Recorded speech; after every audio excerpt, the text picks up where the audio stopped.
Masa PSBB transisi, pemerintah segera mencanangkan tatanan hidup baru atau new normal. Tidak hanya bagi orang biasa, orang berkebutuhan khusus pun harus bersiap dengan kondisi ini.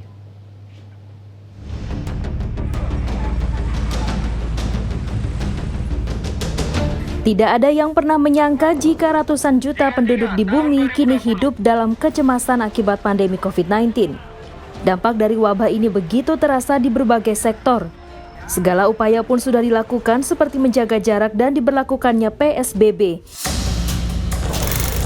Hingga kini pemerintah berkali-kali memperpanjang masa PSBB hingga akhirnya merencanakan new normal atau kehidupan baru yang harus berdampingan dengan virus corona.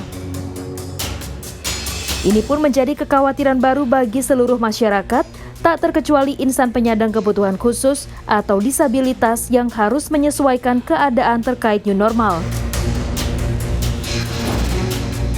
Salah satunya Angga yang setiap harinya harus menggunakan kursi roda dalam beraktivitas sehari-hari.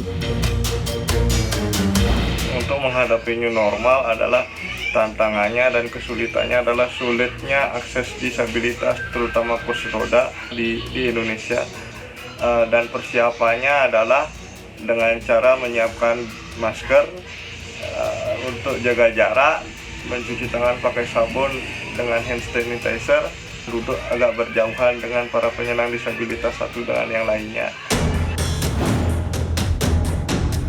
Hal ini pun turut menjadi perhatian publik karena dalam beraktivitas sehari-hari mereka membutuhkan orang lain atau alat bantu untuk mempermudah kehidupan mereka.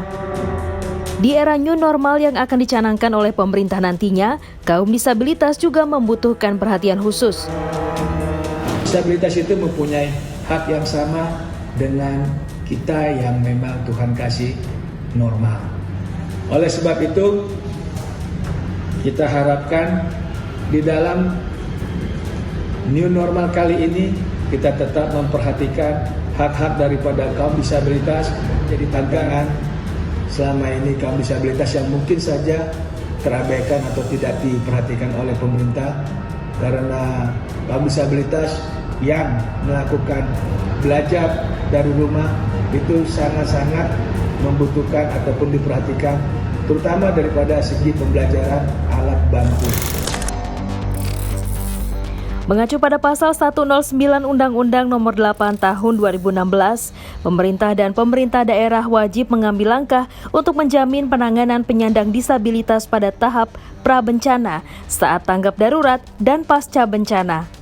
Serta penanganan penyandang disabilitas harus memperhatikan akomodasi yang layak dan aksesibilitas untuk penyandang disabilitas. Demikian juga harus memberikan hak pada penyandang disabilitas untuk berpartisipasi dalam penanggulangan bencana. Adalah Kementerian Sosial yang seharusnya mengerahkan tenaga kerja sosial penyandang disabilitas untuk mendampingi penyandang disabilitas dalam kondisi pandemik saat ini. Terlebih jika ada yang memang terinfeksi COVID-19 dan perlu dikarantina. Undang-undang tentang kebencanaan pun menegaskan tentang penyandang disabilitas. Ini artinya ada SOP pendamping bagi penyandang disabilitas. Disinilah kewajiban pemerintah dalam konteks perlakuan setara warga negara, termasuk menyediakan fasilitas khusus bagi penyandang disabilitas. Dita Rientika, Arif Yunan, Jakarta.